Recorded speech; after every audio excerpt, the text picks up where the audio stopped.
Sendiri saat dididik oleh papi saya. Saya ingat waktu itu saya dihantam punggung saya, tidak boleh keluar pala. Di situ saya benar-benar sakit. Ya, nama saya Richard Alexander Leonhardt, biasa dipanggil Leon. Saya tinggal di daerah Manggarai, yang mana daerah itu memang terkenal dengan penjahatnya ya.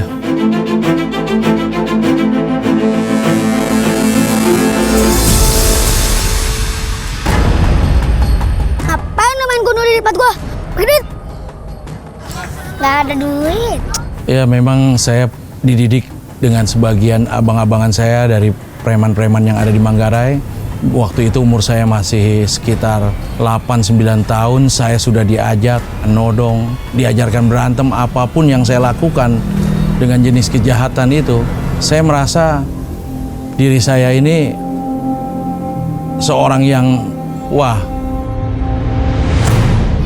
Mau jadi berandalan kamu ya, Leon? Papi saya seorang tentara, saya mengalami sendiri saat dididik oleh papi saya.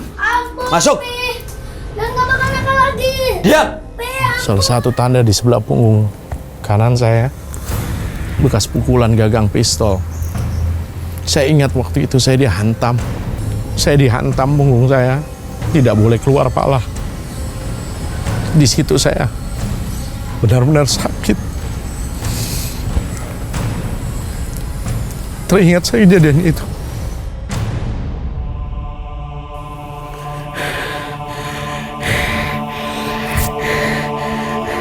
Dasar kamu anak bodoh.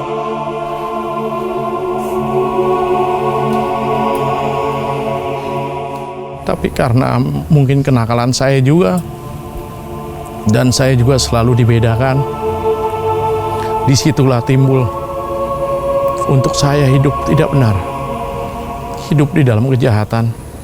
Amarah saya melonjak pada saat itu. Di situ tergerak hati saya untuk bangkit, keluar, dan saya membuat diri saya brutal di jalanan.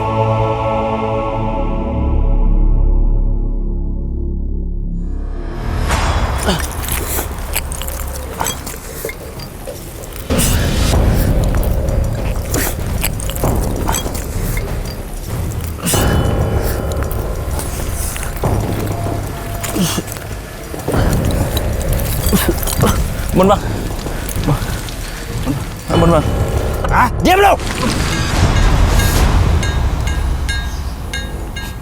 Dan yang jahatnya, setiap saya melakukan kejahatan yang selalu menumpahkan darah orang lain, darah itu saya jilat, saya makan sendiri.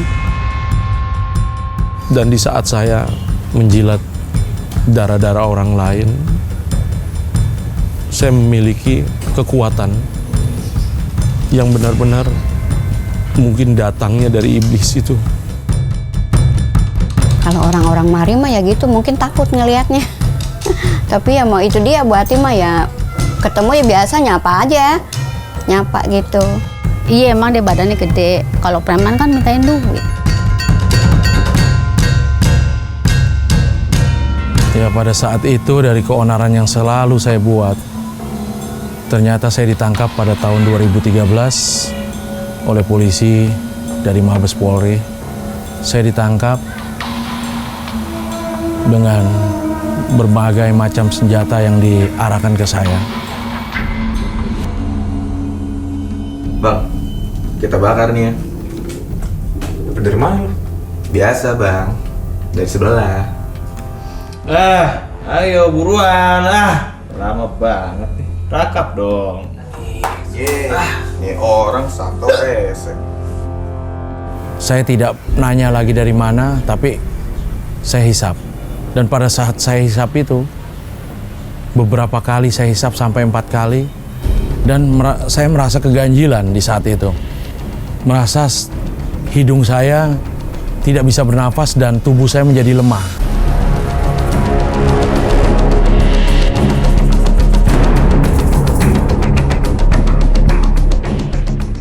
Dan pada saat itu saya memohon kepada goib yang pernah saya piara, saya pernah dalami dengan ilmu kebatinan saya. Ternyata tidak dapat menolong saya. Nafas sudah sampai hanya bisa masuk di tenggorokan ini. Dan saya dengan secara tiba-tiba melihat ada cahaya, sebuah cahaya yang saya juga tidak mengerti. Tiba-tiba saya mengucap, darah Yesus, Tuhan Yesus tolong saya. Kalau Engkau bisa menyelamatkan anakmu ini Tuhan, anakmu ingin bertobat. Dan disitulah kuasa Tuhan nyata. Dan saya diselamatkan, saya diberikan nafas.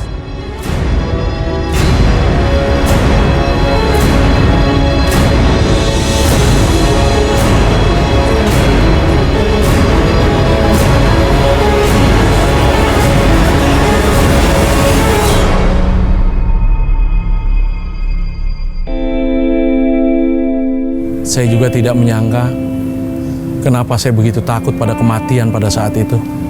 Saya tidak menyangka, sama sekali saya tidak menyangka saya bisa bilang ingin bertobat.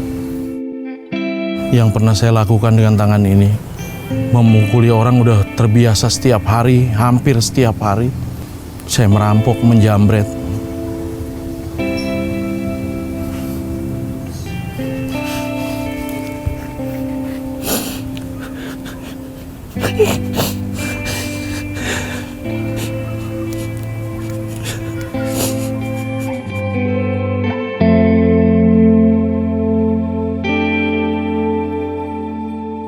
Di penjara itu saya diubah.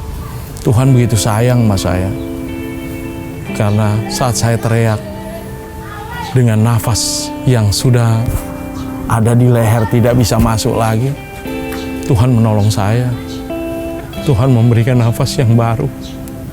Tuhan memberikan kekuatan dalam tubuh saya yang baru. Yang sebelumnya saya benar-benar tidak. Yang benar-benar saya tidak sangka Tuhan mau menolong saya yang sudah tidak berkenan hidup saya sebelumnya.